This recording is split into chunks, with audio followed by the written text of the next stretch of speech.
अनलाइनको सामान अनलाइनमा देखाए जस्तो हुँदैन भनेर look at this product. Hello everyone, welcome to my channel Sahara. ल आज मैले यो अनलाइनबाट एउटा सामान अर्डर गरेको थिएँ। हामी ढिला नगरी यसको अनबक्सिङतिर लागौँ है। मैले के अर्डर गरेको थिएँ भनेपछि हजुरहरूलाई म खोलेर देखाइहालेँ।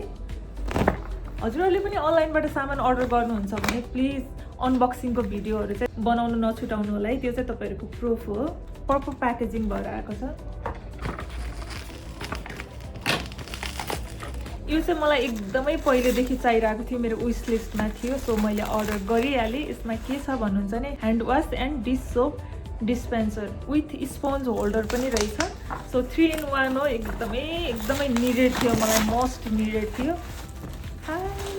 ल सो क्युट बक्समा आएको छ है। यसलाई मैले फटाफट अन गरिहालेँ। I'm so excited. ल गाइस, यसमा चाहिँ हजुरहरूको सो गुड। तपाईँहरू भन्नुहुन्छ नि गाइज अनलाइनको सामान अनलाइनमा देखाए जस्तो हुँदैन भनेर। Look at this product.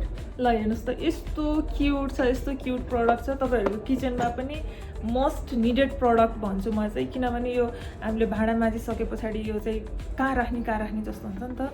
हजुरहरूले यसलाई युज गर्नको लागि एकदमै सजिलो छ। यसको 2टा कम्पार्टमेन्ट छ भने तल चाहिँ हजुरहरूले यसरी खोलेर चाहिँ यसमा चाहिँ डिसवास राख्न सक्नुहुन्छ भने यसमा चाहिँ ह्यान्ड वास राख्न सकियो। अनि प्लस यसलाई लक गरिसके पछाडि यो लक भयो। क्वालिटीको कुरा गर्नुहुन्छ भने एकदमै राम्रो छ। एकदमै अलिकति वेट पनि छ भनौँ। त्यस तपाईँको इजिली क्यारी गर्न सकिने र एकदमै युजफुल एउटा प्रडक्ट छ। अनि एकदमै मन पर्यो मलाई चाहिँ। सो हजुरहरूलाई पनि यो प्रडक्ट अर्डर गर्न चाहनुहुन्छ भने मैले लिङ्क राखिदिएको छु डिस्क्रिप्सनमा। हजुरहरूले त्यहाँबाट अर्डर गर्न सक्नुहुनेछ।